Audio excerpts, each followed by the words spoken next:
اعوذ باللہ من الشیطان الرجیم بسم اللہ الرحمن الرحیم۔ الحمدللہ سورہ فاتر جو قرآن کی 35ویں صورت ہے، سورہ نمبر 35، وہ ہم پڑھ رہے تھے۔ آیت 18 جہاں ہم نے بات ختم کی تھی،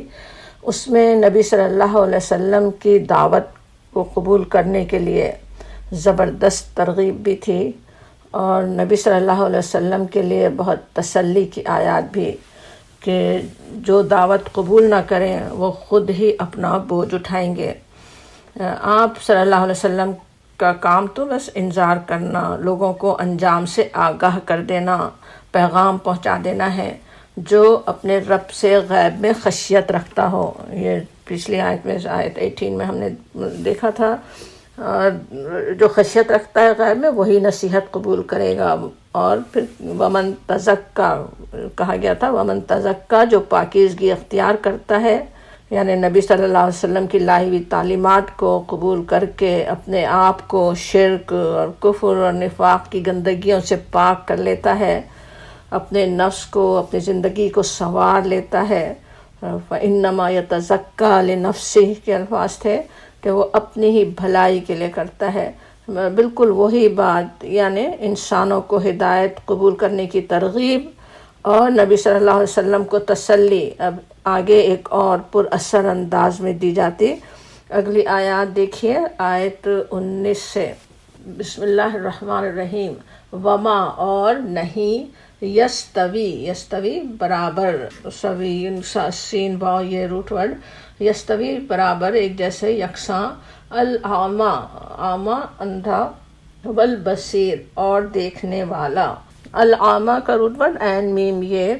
الاعمی بصارت اور بصیرت دونوں قسم کے اندھے پن کے لیے لفظ آتا ہے۔ بصارت یعنی نابینا ہو، بصارت سے محروم کون؟ جیسے اندھے ہوں، نابینا ہوں، دیکھ نہیں سکتے ہوں، وہ بھی اعمی ہے، لیکن یہاں بصیرت کے اندھے مراد ہے۔ بصیرت کے اندھے ہونا کیا ہے؟ جن کے دلوں، جن کے عقلوں پر پردے پڑے ہوئے ہیں، بصیرت کی روشنی سے محروم ہیں، صحیح بات جو سمجھنا ہی نہیں چاہتے، جنہیں سمجھ ہی نہیں آ رہی، وہ ہیں اعمیٰ، بالکل بصارت سے محروم، بصیرت سے محروم، دیکھنے کے قابل نہیں ہے۔ والبصیر، بصیر کا لفظ بے سوادرے سے، دیکھنا بھی اسی طرح ہے، جیسے صرف آنکھوں سے دیکھنے ہی کی صلاحیت نہیں ہے، صرف بصارت نہیں بلکہ بصیرت رکھنے والا، جن کے دل زندہ ہیں، جن کا شعور بیدار ہے، جن کی عقل صحیح کام کر رہی ہے، وہ ہے بصیر۔ اب کہا یہ جا رہا ہے کہ لا یستوی، دونوں برابر نہیں ہیں، دونوں ایک جیسے نہیں ہو سکتے۔ ایک عامہ ہے جو اپنی آنکھیں کھول کر دیکھنے کے بجائے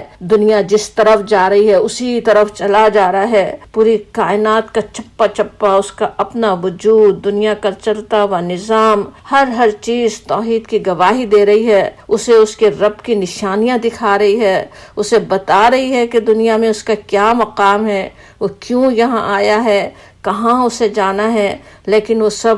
دیکھنے کو تیار ہی نہیں ہے، وہ ہے اعمیٰ۔ وہ اس شخص کی طرح پھر کیسے ہو سکتا ہے جو شعور کی آنکھوں سے دنیا کو دیکھتا ہے، زمین و آسمان کی پیدائش پر غور کرتا ہے، حالات و واقعات سے نتیجہ نکالتا ہے، اپنے رب کی نعمتیں، اپنے مالک کائنات کے کمالات، اس کی حکمتیں نظر آتی ہیں اسے۔ اس مختصر سی آیت میں ایک طرف ہر انسان کے لیے بڑی تنبیہ ہے، تنبیہ کے ساتھ ترغیب بھی، کہ غور و فکر کرے، تدبر کرے، خود حقیقت تک پہنچنے کی کوشش کرے۔ اب یہ ترغیب ویسے تو، یہ ہدایت قرآن میں بار بار ہم دیکھتے ہی آ رہے ہیں، بلکہ بے شمار نشانیاں کھول کھول کر